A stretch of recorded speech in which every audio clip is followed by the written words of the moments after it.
آپ نے جیسے ہی دیکھا اس کے ہاتھ کو جھٹک دیا, نیچے کر دیا. اس نے کہا ابو بکر یہ کیا کر رہے ہو؟ کہا خبردار ہاتھ اٹھا کے مت بات کرنا. اس نے دوبارہ حضور کی طرف, داڑھی کی طرف ہاتھ لگا کر کے بات کرنا چاہا. صدیق اکبر نے دوسری بار جھٹکا دے کر کے اس کے ہاتھ کو نیچے کیا اور جلال میں اس کو سخت الفاظ میں کہا اگر اس کے بعد تیرا ہاتھ اٹھا تو تیرے مونڈھے سے یہ ہاتھ الگ ہو جائے گا. وہ ہاتھ میں برداشت نہیں کروں گا جو میرے نبی کی طرف اٹھ کر کے بات کرے. اور اس کے بعد اس نے کہا یہ تو ہمارے عرب کا دستور ہے, ہم اس طرح سے بات کرتے ہیں. حضرت ابو بکر نے کہا وہ اور ہوں گے جن کی داڑھی پر ہاتھ لگا کر بات کرتا ہے, یہ میرے اللہ کا رسول ہے, یہ رسول پاک صلی اللہ علیہ وسلم. یہاں بڑے بڑے صحابہ آنکھ اٹھا کر بات نہیں کرتے, تو ہاتھ اٹھا کر کیسے بات کرے؟ میرے عزیزو, صحابہ اکرام رضوان اللہ تعالی علیہ مجمعین نے ان تمام چیزوں کا بھی خیال رکھا ہے. کسی دشمن کو وہاں تک پہنچنے دینا تو بہت دور کی بات ہے. تحفظ ناموس رسالت جس کو آج کہہ رہے ہیں ہم, یہ آسان لفظ ہے بولنے میں, عمل کرنا اتنا ہی دشوار ہے. میں سمجھتا ہوں زندگی کا سب سے کٹھن امتحان تحفظ ناموس رسالت پر چل کے دکھاؤ. سب سے کٹھن امتحان ہے. پوری دنیا تمہاری مخالف ہو جائے, پوری دنیا تمہاری دشمن بن جاتی ہے, اس لیے کہ یہ لفظ کوئی جلدی برداشت نہیں کر پاتا. حضور پاک کی عزت کی بات کرنے والا دنیا کو زیر و زبر کر دیتا ہے, دنیا کو پتا ہے. اسی لیے تو اقبال نے کہا تھا یہ فاقہ کش موت سے ڈرتا نہیں ذرا, روح محمدی اس کے بدن سے نکال دو. سارے انگریز یہی کہتے ہیں سب کچھ ان کو دے دو آزادی, ساری آزادی دے دو ان کو, نمازوں کی آزادی, اذانوں کی آزادی, جماعت کی آزادی, ان کو کپڑے پہننے کی آزادی, ٹوپی رکھیں, داڑھی رکھیں, سب کر لیں, عیدگاہ میں نماز پڑھ لیں. لیکن کبھی بھی یہ نظام مصطفیٰ اور نام مصطفیٰ پر مرنے والی باتیں نہ کریں. یہ چیز ان کے لیے ڈینجر ہے. اور یہ باتیں اگر کوئی کرتا ہے تو الحمدللہ وہی لوگ کرتے ہیں جن کو اعلیٰ حضرت جیسے امام عشق و محبت کی صحبت ملی. میرے عزیزو, اب تحفظ ناموس رسالت کی بات میں کروں. حضور پاک صلی اللہ علیہ وسلم کی عزت کے لیے صحابہ کیا کیا کرتے تھے جانتے ہیں آپ؟ ایک صحابی حضرت ابو قتادہ رضی اللہ تعالی, جنگ احد کے موقع پر حالات بڑے شدید ہو گئے تھے, حالات بڑے شدید ہو گئے. پہلی جنگ تو بدر ہے. اچھا چلے وہاں سے میں بیان کرتا ہوں. بدر کی جنگ جو ہوئی اس میں 313 صحابہ آئے تھے حضور پاک صلی اللہ علیہ وسلم کے ساتھ. بدر ایک علاقے کا نام ہے, میدان ہے. اب میں آپ کو بتاؤں, حضور پاک صلی اللہ تعالی علیہ وسلم کی عزت کی بات ہی تو تھی جو صحابہ نکلے تھے. اور کس طرح سے نکلے ہیں لوگ؟ ان کے پاس کل ملا کر کے پورے 313 کے پاس صرف 2 اونٹ آئے ہیں یا 4 اونٹ آئے ہیں. سب کے پاس تلواریں نہیں, گھوڑے سب کے پاس نہیں, 8 یا 10 گھوڑے ہیں, باقی سب پاپیادہ پیدل چلنے والے. آج میں اندازہ کرتا ہوں مدینہ طیبہ سے لے کر بدر جانے کا راستہ 160 کلومیٹر کا ہے, اور بیچ میں کئی پہاڑیاں ہیں, کئی ہزار پہاڑیاں آ جائیں گی. گرم پتھروں والی زمین ہے, بیچوں بیچ کہیں کوئی درخت تک نظر نہیں آتا. ہم ہر سال الحمدللہ جب بھی زیارت کا موقع ہوتا ہے جایا کرتے بدر میں. ایسی بس میں بیٹھ کر کے تھکان ہونے لگتی ہے, اور وہ رسول پاک کے فرزان ہیں, پیدل اتنا لمبا سفر کر کے گئے تھے. کئی صحابہ ایسے جن کے پیروں میں چپل بھی نہیں تھی. یہ وہ صحابہ ہیں جنہوں نے پہاڑوں کو کراس کر دیا اور بدر تک پہنچے. پہنچنے کے بعد بھی میرے آقا نے فرمایا تم میں سے اگر کوئی چاہتا ہے واپس پلٹ کر جانا مدینے تو جا سکتا ہے. جانتے ہیں اس میں سے حضرت مقداد ایک صحابی ہیں, وہ کیا کہتے ہیں, یا رسول اللہ ہم بنی اسرائیل میں سے نہیں ہیں جنہوں نے موسیٰ علیہ السلام سے کہا تھا آپ جائیے اور آپ کا رب جائیے لڑائی کیجئے. یا رسول اللہ ہم امت محمدیہ میں ہیں, ہم اپنے خون کا آخری قطرہ بھی پیش کریں گے, واپس پیچھے مڑ کر نہیں دیکھیں گے. حضور پاک صلی اللہ علیہ وسلم کے لیے آئے جن کے ہاتھوں میں تلواریں. حضرت اوکاشا ایک صحابی ہیں, کہتے ہیں کچھ لوگوں کے پاس تو تلواریں تھی اور کچھ کے پاس ایسی تھی جسے سبزی بھی نہیں کٹتی تھی، لیکن حوصلے بڑے جوان تھے، حوصلے بڑے پرعزم۔ ہاں یا رسول اللہ صلی اللہ علیہ وسلم، خالی ہاتھ آ گیا ہوں، میرے پاس اتنے پیسے بھی نہیں تھے کہ میں کوئی ہتھیار خریدتا، اور یہاں مکہ کے کفار و مشرکین دندناتے ہوئے آئے ہیں۔ حضور پاک نے فرمایا جاؤ کوئی لکڑی ہی لے لو۔ وہ کہتے ہیں کھجور کی ٹہنی کی ایک سوکھی ہوئی لکڑی مجھے ملی، میرے آقا صلی اللہ علیہ وسلم نے اس پر ہاتھ پھیر کر مجھے دیا، میں اسی سے لڑتا رہا اور کئیوں کو اسی سے مارا۔ صحابہ کا یہ حوصلہ تو دیکھیں، انہیں توکل اور یقین ایسا تھا کہ ہم جس کام کے لیے نکلے ہیں اس میں صرف نکلنا ہمارا کام ہے، باقی پورا کرنا یہ اللہ کا ہے، کیونکہ وہ نام مصطفیٰ پر نکلے ہوئے ہیں۔ یہی ہے ناموس رسالت پر نکلنے والے کا توکل ہونا چاہیے، یقین ہو۔ جگہ جگہ اسباب کی کمی، جگہ جگہ دشمنوں کی بہتات، لیکن اللہ ہر گھڑی اس کے ساتھ ہوتا ہے، رب ذوالجلال ان کے ساتھ ہے۔ اسی میدان بدر کا وہ دردناک منظر جب بیان کیا جاتا ہے میرے عزیزو، ایمان تازہ ہوتا ہے۔ دو چھوٹے بچے حضور کی بارگاہ میں آئے، کہا یا رسول اللہ ہمیں بھی لڑنے کی اجازت دی جائے۔ میرے آقا نے فرمایا نہیں، بچوں پر جہاد نہیں، تم اپنے گھر رہو۔ وہ سب دونوں بچے ضد کرنے لگے، 12-13 سال کے تھے یا 15 سال سے کم کی عمر کے تھے۔ اتنی کم عمر میں یہاں تو پب جی میں زندگی گزار رہے ہیں 20-22 سال کے لوگ، پوری راتیں ان کی برباد ہوتی موبائل انٹرنیٹ پر۔ وہ 12-13 سال کے بچے ناموس رسالت کی بات کر رہے تھے، آئے حضور کی بارگاہ میں۔ جب میرے آقا نے منع کیا تو رونے لگے، زور زور سے رونے لگے۔ اور میرے آقا صلی اللہ علیہ وسلم کی ایک عادت کریمہ کہ کسی کا رونا حضور کو برداشت نہیں ہوتا تھا۔ آپ نے فرمایا جاؤ صفوں میں کھڑے ہو جاؤ۔ وہ صفوں میں کھڑے ہو گئے، کندھے سے کندھا نہیں مل رہا تھا، پتھر اٹھا لائے اس پر کھڑے ہو گئے اور صحابہ سے ملایا، شانے سے شانہ مل گیا، جانے کا بہانہ مل گیا۔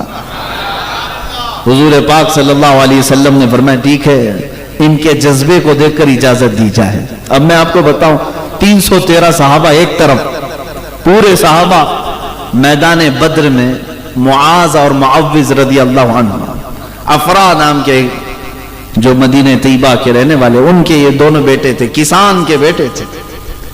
آئے حضرت عبد الرحمن بن عوف کہتے ہیں میں میدان بدر میں دوپہر کا وقت تھا، یہ دونوں بچوں کا میرے سے سامنا ہو گیا۔ وہ دونوں پوچھنے لگے چچا جان ابو جہل کس کا نام ہے؟ وہ جانتے تک نہیں تھے۔ حضرت عبد الرحمن بن عوف کہتے ہیں تم کیا کرو گے اس کا؟ وہ دونوں کہنے لگے اس لیے کہ ہم نے سنا ہے ہمارے نبی کو گالیاں دیتا ہے۔ یہ ہے ناموس رسالت پر فکر کرنا، برداشت نہیں ہوتا۔ چچا جان بتائیں۔ حضرت عبد الرحمن ان کے جذبے کو دیکھ کر مسکرائے، کہا وہ سردار قریش ہے، وہ پہلوان ہے مکہ کا، اس کے ارد گرد کئی لوگ ہوتے ہیں۔ تو یہ بات ان بچوں کو سمجھا رہے تھے۔ اتفاق کی بات ایسے کہ ابو جہل سامنے سے گزر رہا تھا۔ حضرت عبد الرحمن بن عوف کہتے ہیں لگے ہاتھوں میں نے بچوں کو کہہ دیا وہ جو جا رہا ہے نا وہی سردار قریش، معاذ اور معوذ۔ حضرت عبد الرحمن کہتے ہیں میری بات ابھی کمپلیٹ بھی نہیں ہوئی تھی، چیل کی طرح یہ جھپٹ گئے اس پر، اور جس غرور اور گھمنڈ میں وہ چلتا تھا ابو جہل، اسے کبھی یہ ایکسپیکٹیشن بھی نہیں تھا کہ کوئی بچہ قریب آتا ہے۔ اور وہ گھوڑے پر سوار تھا، ان دونوں بچوں میں سے ایک نے اس کے ٹانگوں پر مارا گھوڑے کی، وہ نیچے زمین پر آیا، دوسرا سینے پر بیٹھ گیا اور دونوں نے مل کر کے اس کی گردن الگ کر دی۔ تاریخ میں یہ موجود ہے، 313 صحابہ بدر میں تھے۔ اسی لیے کسی نے کیا خوب کہا، اوروں نے اگر کافروں کو مارا ہے تو ان بچوں نے پورے کفر کو مارا ہے۔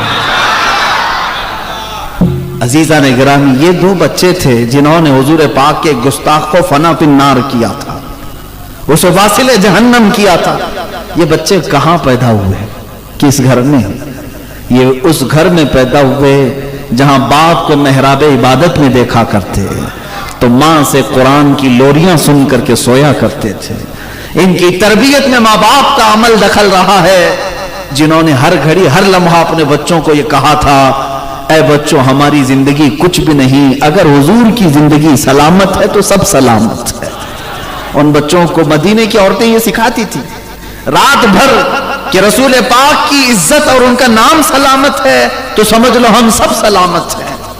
اور وہیں سے یہ بچے پلے تھے. لیکن میرے عزیزو ایسا نہیں ہے کہ ان بچوں کے ساتھ کچھ نہیں ہوا.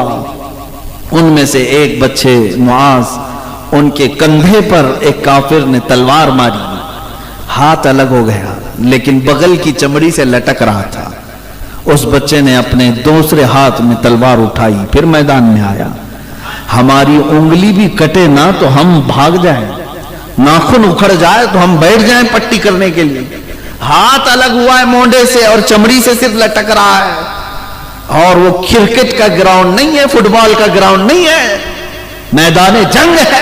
ہر گھڑی تلواروں کی آواز، نیزوں کی بوچھار کی آواز.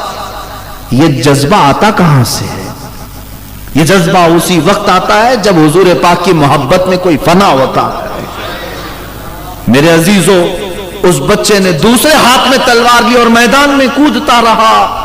صحابہ کہتے ہیں ہم نے وہ منظر بھی دیکھا کہ اس بچے نے بار بار یہ ہاتھ لٹک کر کے سامنے آ رہا تھا تو اپنے پیر میں ہاتھ کو دبا کر کھینچ کے نکال دیا، کھینچ کے نکالا اور پھینک دیا.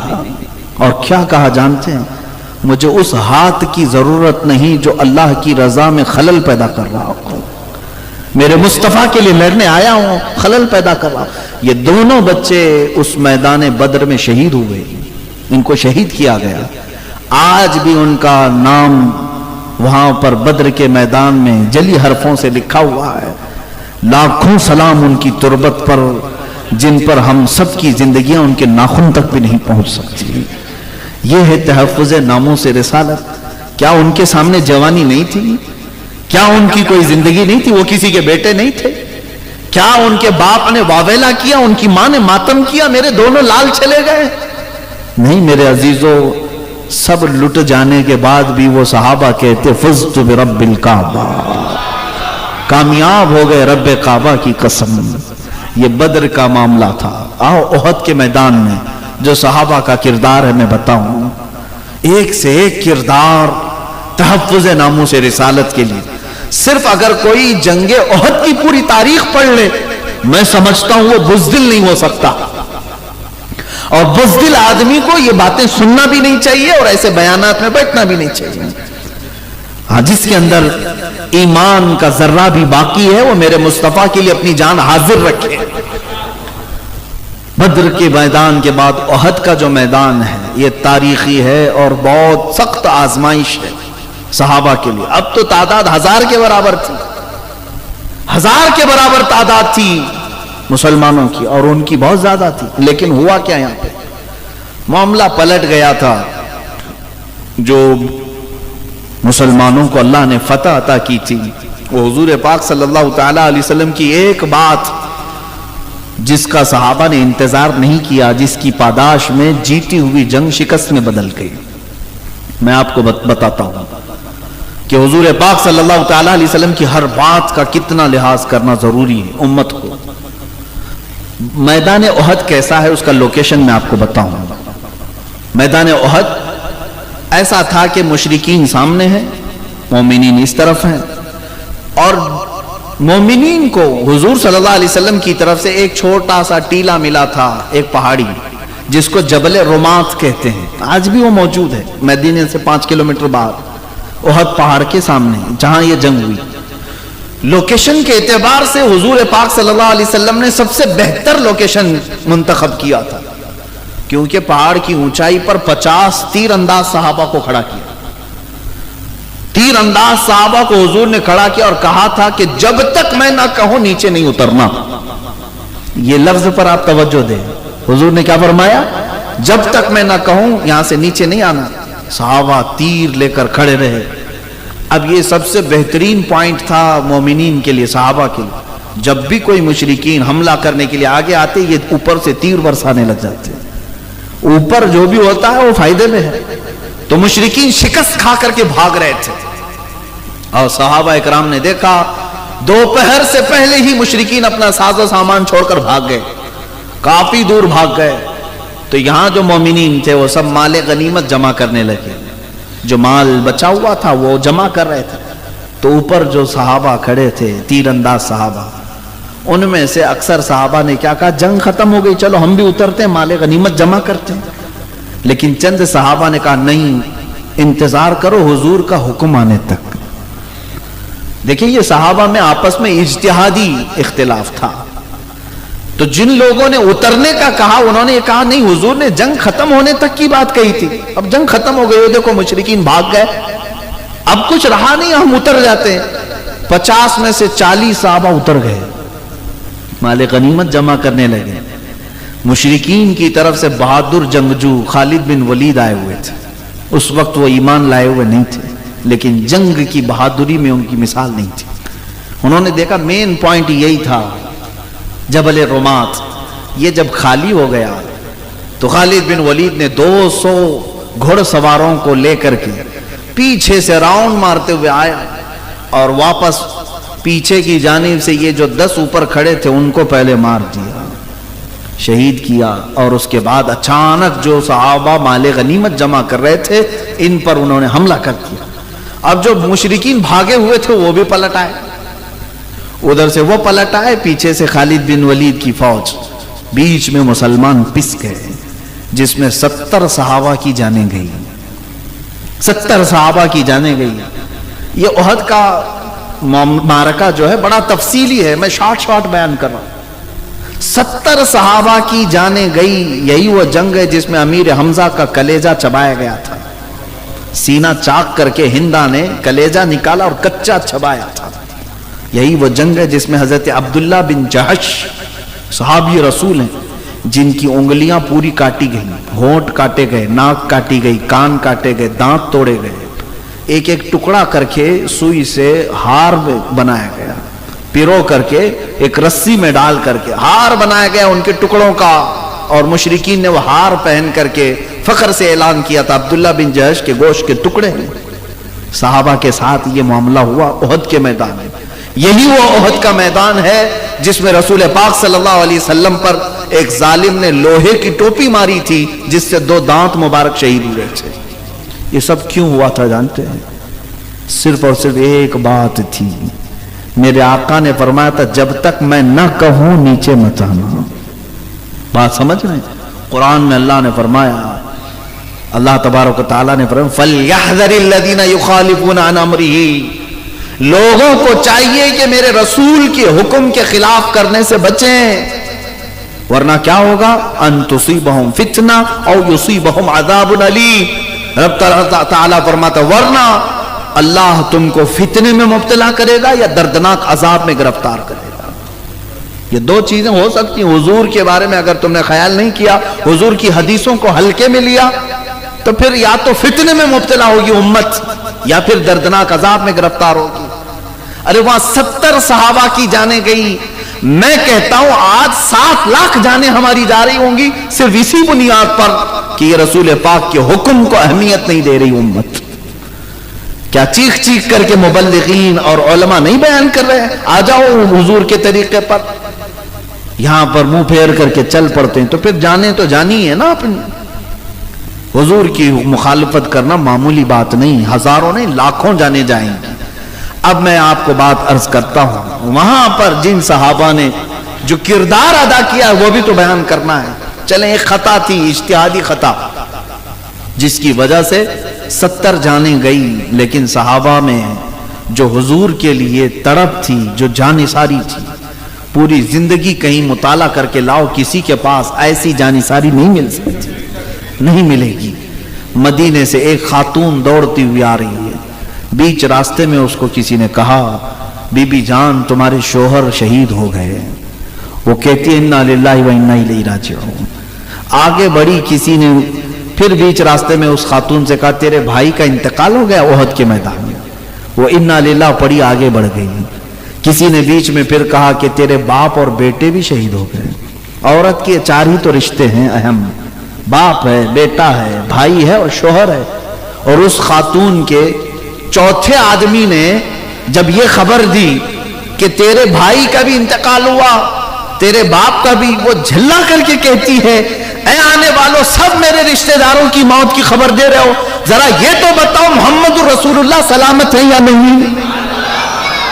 میرے آقا صلی اللہ تعالی علیہ وسلم کی زندگی کی خبر کیوں نہیں دیتا؟ اللہ اکبر، اپنوں کی کوئی پرواہ نہیں تھی. اور جس آنے والے نے یہ کہا نہیں میرے آقا سلامت ہیں، تو وہ کھل کر کے کہتی ہے اگر میرا چاند سلامت ہے تو میری پوری کائنات سلامت ہے. اس عرب خاتون کو تو دیکھیں، اگر رسول اللہ سلامت ہیں تو میری پوری کائنات سلامت ہے. وہ صحابہ کا ہی تو عقیدہ تھا جس کو بریلی کے امام نے ترجمہ کر کے یہ ہمیں بتایا تھا. ان کا عقیدہ تھا بیٹا گیا ہے تو نام مصطفیٰ پہ گیا ہے، بھائی گیا ہے، باپ گیا ہے، لیکن پھر ہم ان کو یہ یقین تھا کون دیتا ہے دینے کو منہ چاہیے، دینے والا ہے سچا. ہاں، ان کے پاس نبی پاک صلی اللہ تعالیٰ علیہ وسلم کی ذات تھی، تو جتنا کچھ جائے میرے مصطفیٰ کریم کی بارگاہ تو وہ ہے جہاں اگر حضرت علی سو جائیں تو سورج کو پلٹایا جا سکتا ہے. تو سورج پلٹ کے آ سکتا ہے تو رشتے کیوں نہیں مل سکتے؟ صحابہ کا عقیدہ تھا، اس لیے سب ان کے نام پر فدا کرتے تھے. ایک اور خاتون کی بات میں کروں، ایک اور خاتون مدینے کی، میدان احد میں آئی دوڑتی ہوئی. جوان بیٹے کا انتقال ہو گیا تھا، جوان بیٹے شہید ہو گئے. یہ تحفظ ناموس رسالت اسی کو کہتے ہیں، سب کچھ لٹا دینا اور پھر کہنا کہ حق تو یہ ہے کہ حق ادا نہ ہوا. وہ خاتون آئی اور حضور کی بارگاہ میں آئی، کہا یا رسول اللہ صلی اللہ علیہ وسلم مجھے خبر ملی ہے کہ میرا بیٹا شہید ہو گیا. آقا کیا مجھے اجازت ہے میرے بیٹے کی لاش دیکھ لوں؟ یہ نہیں کہ ہٹو بھاگو چھوڑو میرا بیٹا کہاں ہے، نہیں، حضور کی بارگاہ میں آ کر پوچھتی ہیں یا رسول اللہ اجازت ہے تو میں اپنے لال کو دیکھ لوں؟ میرے آقا نے فرمایا ہاں، وہ لاشوں میں تیرا بیٹا ہوگا، دیکھ لے. وہ خاتون آئی، جیسے ہی اپنے بیٹے کو دیکھتی جوان کڑیل جوان بیٹا تھا، شادی نہیں ہوئی تھی. وہ خاتون ماں ہوتی ہے، جبہ ہٹا دیا، اس کی پیٹھ پر ہاتھ پھیرنے لگی. اس کے بعد پھر لاش کو پلٹا دیا، پھر سینے پر ہاتھ پھیرتی ہے، ہاتھ میں خون لگا تو فوراً سجدے میں گر گئی. دعا کرتے ہوئے اللہ کی بارگاہ میں شکر بجا لاتی ہے کہ مولا تو نے میری قبول کر لی. جو قریب کھڑے تھے انہوں نے پوچھا کہ بی بی یہ کیا کرتی ہو؟ بڑی بی یہ کیا ہے؟ سنو میرے عزیزو، تحفظ ناموس رسالت کہتے کسے؟ وہ خاتون مدینہ کہتی ہیں جب میرے آقا صلی اللہ تعالی علیہ وسلم کے لیے سارا مدینہ نکل کر جا رہا تھا حضور کے ساتھ، میں نے اپنے جوان لال سے کہا تھا کہ بیٹا جا، آج تیرا وقت آ چکا، میں نے آج کے لیے تجھے پالا تھا، حضور کی عزت کی بات ہے، جا. جب میرا بیٹا جانے لگا تو جانتے ہو میں نے اس کو ایک وصیت کی تھی. اللہ اللہ، میں پڑھتا ہوں تو آنکھیں بھیگ جاتی ہیں. وہ خاتون مدینہ ہے، کہتی ہے میں نے اپنے بیٹے سے یہ وصیت کی تھی کہ بیٹا میدان میں جمے رہنا، اگر کبھی دشمن بھاری پڑ گئے، غالب آنے لگ گئے حضور کے اوپر یا حضور کے ساتھیوں پر، خبردار پیٹ پھیر کر بھاگنا نہیں، اور اگر تو بھاگتے ہوئے مارا گیا تو میں اپنا دودھ بھی معاف نہیں کروں گی. اس خاتون نے اس سے کہا تھا میں اپنا دودھ معاف نہیں کروں گی اگر تو بھاگتے ہوئے مارا گیا تو خاتون کہتی ہے جب مجھے یہ اطلاع ملی کہ میرا بیٹا شہید ہوا، سب سے پہلے میں یہی دیکھنے آئی ہوں. میں میدان میں آئی اور اپنے بیٹے کا جبہ ہٹا کر میں نے پیٹھ پر ہاتھ پھیر کر دیکھا کہ کہیں بھاگتے ہوئے پیچھے سے تو نہیں مارا گیا، اور پھر جب مجھے پیٹھ پر کوئی زخم نہیں ملا، پلٹ کر دیکھا، میں شکر اس لیے ادا کی کہ سارے زخم میرے بیٹے نے سینے پر لیے، وہ سامنے سے لڑ کر کے سامنے سے زخم کھا کر کے مرا ہے. اس بات پر میں مولا کا شکر بجا لائی کہ مولا تو نے میری قبول کر لی. وہ مائیں تھی جن کی تربت پر مولا لاکھوں سلام نازل کرے. یہاں ہمارے حالات ایسے ہیں کہ ماں اور بہنیں ہاتھوں اور پیروں کی بیڑیاں بن جاتی ہیں. بیٹا کہاں جا رہا ہے؟ حالات خراب ہیں، یہ مولوی صاحب کے چکر میں مت پڑنا، ارے یہ تو ایسے بھڑکاتے رہتے ہیں، یہ بولتے رہتے ہیں، ان کے پیچھے جائے گا، تیری بھی زندگی خراب ہو جائے گی، تیرا کریئر تباہ ہو جائے گا، فیوچر برباد ہو جائے گا. میں ان عورتوں سے کہتا ہوں سنبھال کر کے رکھ لو ان بیٹوں کو، ایک دن آئے گا جب تمہاری عزت نوچنے کے لیے کتے آئیں گے، اس وقت بھی یہ تمہارے بیٹے کچھ نہیں کر سکیں گے، اس لیے کہ جن ماؤں نے اپنے بیٹوں کو نام رسول کے لیے کھڑا ہونا نہیں سکھایا، وہ بیٹا کبھی تمہاری عزت کے لیے بھی نہیں کھڑا ہو سکتا، کبھی نہیں کھڑا ہو سکتا۔ ایک بات یاد رکھیے، ہماری بزرگوں کی روایتیں یہ رہی ہیں کہ ہم نے اپنے بچوں کی جو تربیت کی ہے وہ اسی طرح سے، میں سو جاؤں یا مصطفیٰ کہتے کہتے، کھلے آنکھ میری صلی اعلیٰ کہتے کہتے، اور اگر آج تربیت بدل گئی ہے تو مجھے اس کی کوئی پرواہ نہیں، لیکن آ جاؤ واپس پھر اسی ماحول پر، بچوں کو سلانا تو بھی نام مصطفیٰ پر سلانا، اٹھانا اور جگانا تو نام مصطفیٰ پر جگانا۔ اقبال نے کیا خوب کہا، آبروئے ماں ز نام مصطفیٰ است، ہم سب کی عزت و آبرو حضور کے نام سے جڑی ہوئی ہے۔ کس کے نام سے؟ حضور کے نام سے جڑی ہوئی ہے۔ اگر تمہاری عزت سلامت آج عزت ہے تمہاری تو حضور کے نام کی وجہ سے۔ میں آپ سب سے میں گفتگو کرتا ہوں، میری تقریر کا کہاں ہے، کوئی عطا پتہ ہی نہیں، تقریر کرنے کا میرے پاس ڈھنگ بھی نہیں، انداز بھی نہیں، مقرر نہیں، جذبات آپ کے سامنے رکھنے کا عادی ہوں۔ مجھے یہ بتاؤ یہ ممبر مجھے کیوں دیا آپ نے؟ میں کون ہوتا ہوں؟ میرا کیا اگلا پچھلا پس منظر ہے؟ یہ ممبر یا بڑے سے بڑے ممبر پر اگر یہ مومنین اٹھا کر مجھے بٹھاتے ہیں تو صرف اس بات پر کہ یہ مصطفیٰ کی بات کرتا ہے، باقی کچھ نہیں۔ ہماری عزتیں حضور کے نام سے جڑی ہوئی ہیں۔ حضرت عمر فاروق رضی اللہ تعالیٰ عنہ کو جب لوگوں نے امیر المومنین کے نام سے پکارا، نعرہ لگایا گیا نا امیر المومنین، تو آپ کے آنکھوں سے آنسو نکل آئے۔ لوگوں کو جمع کر کے کہا، اے لوگوں میں بتاتا ہوں، میں خطاب کا بیٹا عمر ہوں۔ ان کے باپ کا نام خطاب۔ کہتے ہیں بچپن میں 2 بکریاں نہیں سنبھال پاتا تھا، لائن میں نہیں لگا پاتا، میرا باپ مجھے بار بار مارتا تھا، میں بہت مار کھایا اپنے باپ سے، لیکن آج 36 لاکھ اسکوائر کلومیٹر پر تنہا عمر کی حکومت ہے، جس میں مصر بھی تھا، ایران بھی تھا، یمن بھی تھا، عراق بھی تھا، فلسطین بھی تھا، پورا عرب نجد و حجاز بھی تھا، تنہا حضرت عمر فاروق کی نگرانی میں تھا۔ حضرت عمر کہتے ہیں بچپن میں جس کو 2 بکریاں سنبھالنی نہیں آتی، آج وہ 36 لاکھ اسکوائر کلومیٹر پر تنہا حکومت کرتا ہے۔ اے لوگوں، یہ خطاب کا بیٹا عمر ہونے کی وجہ سے نہیں، محمد کا غلام عمر ہونے کی وجہ سے ہے صلی اللہ تعالیٰ علیہ وسلم۔ رسول پاک کے قدموں سے وابستہ ہوا تو یہ ساری عزتیں ہماری ہیں۔ لوگوں نے مجھے امیر المومنین کہنا شروع کیا۔ لوگوں، صرف نام عمر ہے، عمر نام ہونے سے ہر کوئی فاروق نہیں بنتا۔ ابو جہل کا بھی نام عمر تھا، لیکن بات یہ ہے کہ عمر ہو تو قدموں پہ نچھاور ہو۔ اور ان صحابہ کو دیکھیں، میرے آقا کی نسبت ہی تو ہے حضور کے لیے۔ وہ جب جان دینے کی بات کرتے تھے تو مولا نے کہاں کس اوج پر پہنچایا، ایک عرب نے آدمی کا بول بالا کر دیا، خاک کے ذروں کو ہمدوش سریا کر دیا، خود نہ تھے جو راہ پر اوروں کے ہادی بن گئے، کیا نظر تھی جس نے کہ مردوں کو مسیحا کر دیا۔ میرے آقا صلی اللہ تعالیٰ علیہ وسلم کی عنایتوں نے انہیں کہاں پہنچایا۔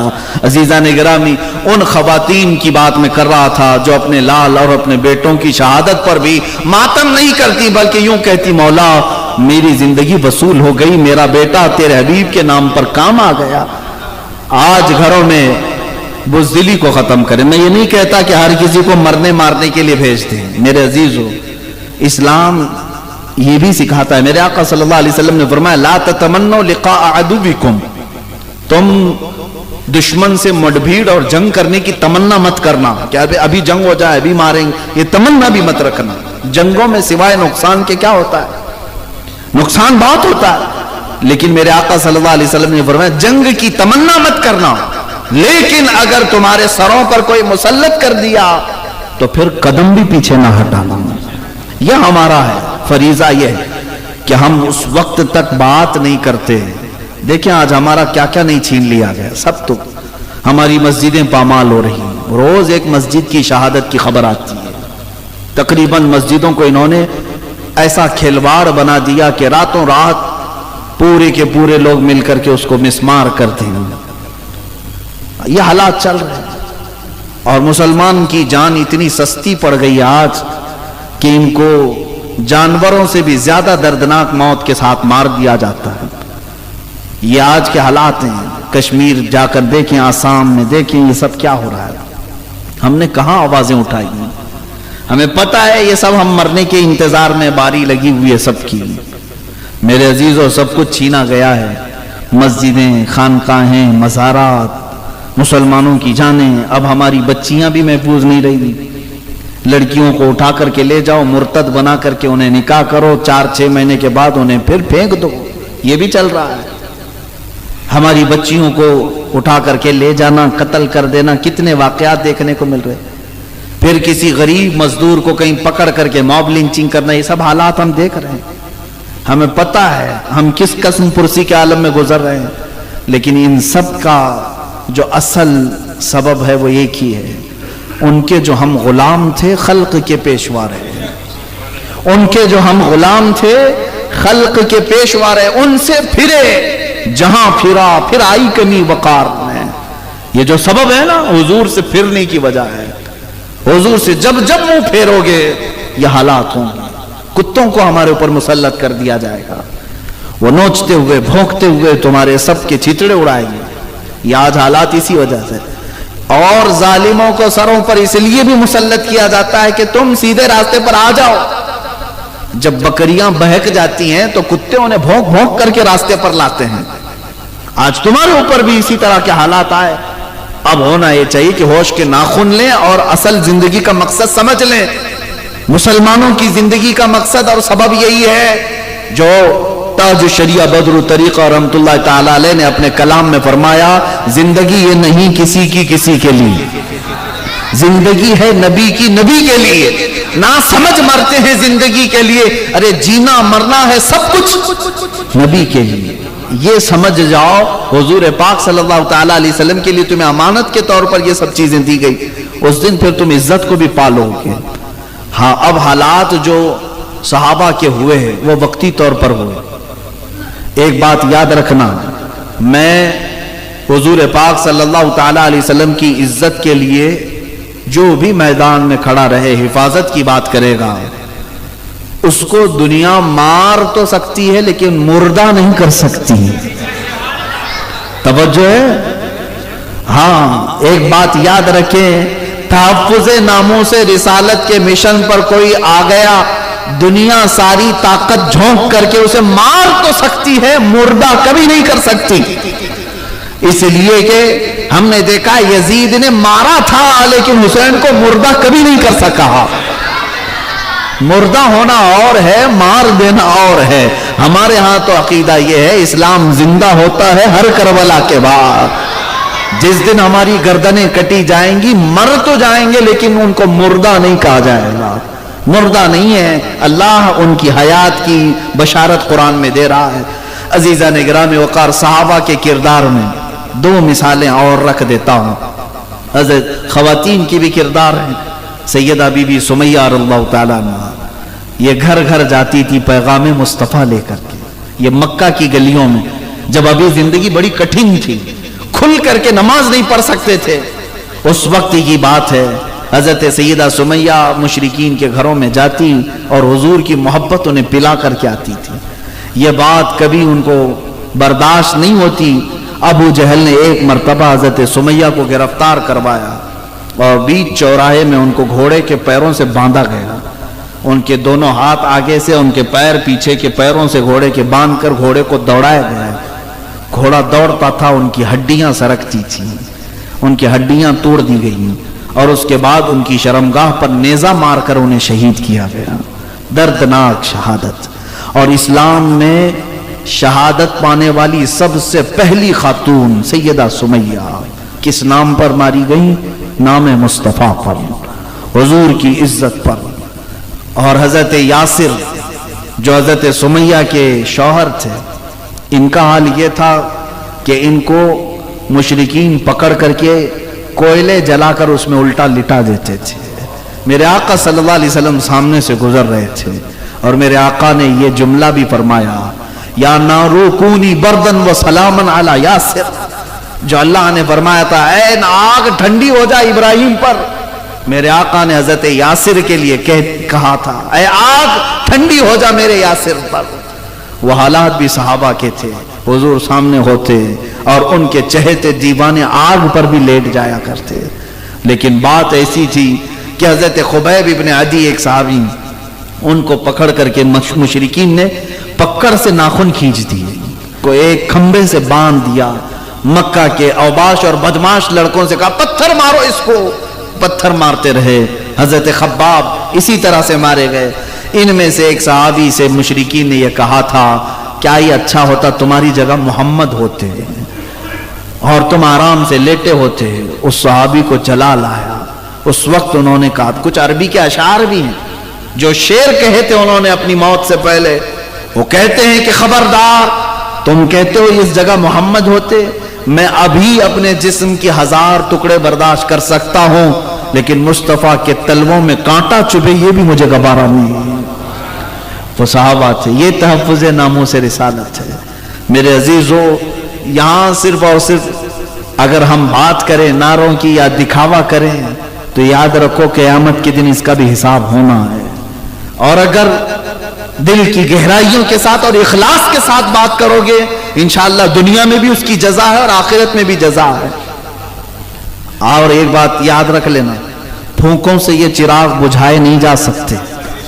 حضور کا نام سلامت کل بھی تھا, آج بھی اور رہے گا. تمہارا امتحان ہے, اگر تم اس میں حصہ لے لیا تو تم بھی جو ہے ہمیشہ کے لیے تمہارا نام زندہ رہ جائے گا. ورنہ ہزاروں لاکھوں ہمارے جیسے آتے رہیں گے جاتے رہیں گے, حضور کے نام کا کچھ فرق نہیں پڑنے والا. تو گھٹائے سے کسی کے نہ گھٹا ہے نہ گھٹے گا. یا رسول اللہ, جب بڑھائے تجھے اللہ تعالیٰ تیرا, مٹ گئے مٹتے ہیں مٹ جائیں گے آدھا تیرے, نہ مٹا ہے نہ مٹے گا کبھی چرچا تیرا. ہاں, حضور پاک صلی اللہ تعالیٰ علیہ وسلم کے چرچے کو اللہ نے قرآن میں فرمایا وَرَفَعْنَا لَكَ ذِكْرَكَ, ہم نے تمہارا ذکر بہت بلند کر دیا. ہونا کچھ نہیں ہے, پوری دنیا کو مل کر کے بھی کچھ نہیں کر سکے گی, لیکن امتحان ہوگا مومنین کا, مسلمانوں کا امتحان ہوگا. تم کیا کر رہے تھے سوال تو ہوگا. حضور کی عزت پر جب بات آئی تم کیا کر رہے تھے یہ سوال آئے گا. اور اگر تم نے کچھ کیا تھا تو تمہیں اجر سے نوازا جائے گا, اور نہیں کیے تھے تو تمہیں بھی اس طرح بزدلوں میں اٹھایا جائے گا. میرے عزیزو, حضرت امام مالک نے تو یہ بات کہی کہ امت اگر حضور کی گالیاں سن کر خاموش رہتی ہے تو اسے زمین میں دھس جانا چاہیے, زمین میں دھس جانا چاہیے. اب سنیں, حضور پاک صلی اللہ تعالیٰ علیہ وسلم کے نام پر جن لوگوں نے اپنی جانیں دیں, اور کردار ان صحابہ کا ایسا ہے کہ ایک بڑی لمبی طویل گفتگو ہے. آپ کو پتا ہے مدینہ طیبہ میں ایک شادی ہوئی, آج دوپہر میں شادی ہوئی, دولہا اپنی دلہن کو لے کر رات میں اپنے گھر آیا ہے. سہاگ رات ہے, پہلی رات ہے, شب زفاف. اسی رات کو کسی منادی نے اعلان کر دیا کہ مشرکین نے مدینے پر حملہ کیا ہے, حضور کی عزت کی بات ہے, چلو اے جوانوں میدان میں آ جاؤ. یہی احد کے لیے پکارا جا رہا تھا رات کے وقت. صحابہ سب گھروں سے باہر نکل رہے تھے اور فجر کی نماز سے پہلے پہلے میدان احد میں سب کو جمع ہونا تھا. اور یہ جوان جس کی آج شادی ہوئی بستر چھوڑ کر کے اٹھ بیٹھا, اپنی شریک حیات سے کہا الوداع, مجھے اجازت دو, میں جاتا ہوں, میں جاتا ہوں. حضور پاک کی عزت کی بات آئی, اب مجھے جانا ہوگا. سہاگ رات, شب زفاف, آج کی شادی کی رات. خاتون سے کہا اگر تم چاہو تو مجھ سے طلاق لے لو, عدت کے بعد کسی اور سے نکاح کر لینا, یا چاہو تو انتظار کرو. خاتون نے کیا کہا, نہ میرے شریک حیات آپ جائیں, میں خوشی خوشی بھیجتی ہوں. آپ کسی اور کام کے لیے نہیں جا رہے, نام مصطفیٰ پر جا رہے ہیں, عزت رسول کے لیے جا رہے ہیں, آپ جائیں. پہلی رات کی دلہن یہ کہتی ہے, اور طلاق کی بات کر رہے ہیں آپ. خبردار, آپ طلاق کی بات نہ کرنا. دنیا کی زندگی میں تو آپ نے مجھے شریک بنا ہی لیا, آخرت میں کیوں الگ کرتے. اے میرے سرتاج, اے میرے شریک حیات, جائیں. اگر آپ صحیح سلامت واپس آ گئے تو میں غازی کی بیوی کہلاؤں گا, اور اگر نہیں آ سکے تو کوئی میرے لیے فکر کی بات نہیں, فخر سے شہید کی بیوہ تو کہلاؤں گی, میرے پاس وہ بھی فخر ہوگا. یہ جوان اسی حالت میں دوڑتا ہوا میدان احد میں آ گیا، فجر کی نماز سے پہلے صفوں میں کھڑا ہو گیا. اور جب جنگ شروع ہوئی تو ایسی گھمسان کی جنگ تھی، دوپہر سے پہلے پہلے جو حالات وہاں پیدا ہوئے میدان میں، کئیوں کی شہادت ہوئی، اس میں اس جوان صحابی حضرت حنظلہ کی بھی شہادت ہو گئی، شہید ہو گئے. پہلی رات کا دولہا میدان میں شہید ہوا ہے. لیکن میرے عزیز و شام کے وقت جب لاشیں اٹھائی جا رہی تھی، صحابہ کہتے ہیں ہم نے حنظلہ کو شہید ہوتے ہوئے تو دیکھا لیکن لاش نہیں مل رہی تھی، کہیں نہیں مل رہی تھی. حضور پاک سے شکایت کی کہ یا رسول اللہ صلی اللہ علیہ وسلم، حنظلہ کی لاش کہیں نظر نہیں آتی. حضور پاک نے آسمان کی طرف دیکھا اور پھر فرمایا جاؤ فلاں جگہ پر اس کی لاش ہے. صحابہ گئے، اٹھا کر کے لائے، دیکھا تو پوری لاش بالکل غسل دی ہوئی ہے، پانی ٹپک رہا ہے چہرے سے اور بالوں سے. میدان احد میں کون پانی لایا اور کون غسل دیا؟ حضور پاک کے پاس وہ لاش جب لائی گئی، جوان دولہے کی لاش، حضور پاک سے صحابہ نے پوچھا آقا اس کو نہلایا کس نے؟ میرے آقا نے فرمایا اس کو تھوڑی دیر کے لیے اللہ کے فرشتے لے گئے تھے، جنت کے پانی سے میرے حنظلہ کو انہوں نے غسل دیا. اب سوال یہ ہوتا ہے کہ شریعت کا مسئلہ ہے کہ جو شہید ہے اس کو غسل نہیں دیا جاتا، جس حالت میں وہ شہید ہوا اسی حالت میں اسے دفن کیا جاتا ہے، انہی کپڑوں میں. یہ شہید کا اعزاز ہے، ہم اور آپ اللہ تبارک و تعالی شہادت عطا فرمائے. شہید کا یہ اعزاز ہے کہ وہ جن کپڑوں میں، اوروں کے لیے وہ حکم ہے کہ دنیا کے کپڑے چھوڑ دو، اللہ کے پاس آنا ہے تو کفن پہن کے آؤ، لیکن شہید کے لیے یہ ہے اعزاز کہ جو کپڑے تو پہنا ہے اسی میں اللہ کے پاس آ. اور غسل بھی نہیں. تو صحابہ نے پوچھا کہ غسل جب شہید کو نہیں دیا جاتا اس کو کیسے غسل دیا گیا؟ حضور نے فرمایا جاؤ اس کی بیوی سے معلوم کرو، یہ اس کی موت کا غسل نہیں. حنظلہ جب اپنی بیوی سے ہمکنار ہوا تو اس پر غسل واجب تھا جنابت کا، اپنی بیوی کے ساتھ رات گزارا تھا. لیکن حنظلہ نے یہ سوچا نہانے میں دیر نہ ہو جائے اور میں حضور سے پیچھے نہ ہو جاؤں، اسی لیے اسی حالت میں یہ دوڑتا ہوا چلا آیا اور میدان میں شریک ہو گیا، صرف اس بنیاد پر کہ نہانے میں لیٹ نہ ہو جائے اور حضور سے پیچھے نہ ہو جاؤں. اور اس حالت میں یہ آیا اور شہید بھی ہو گیا.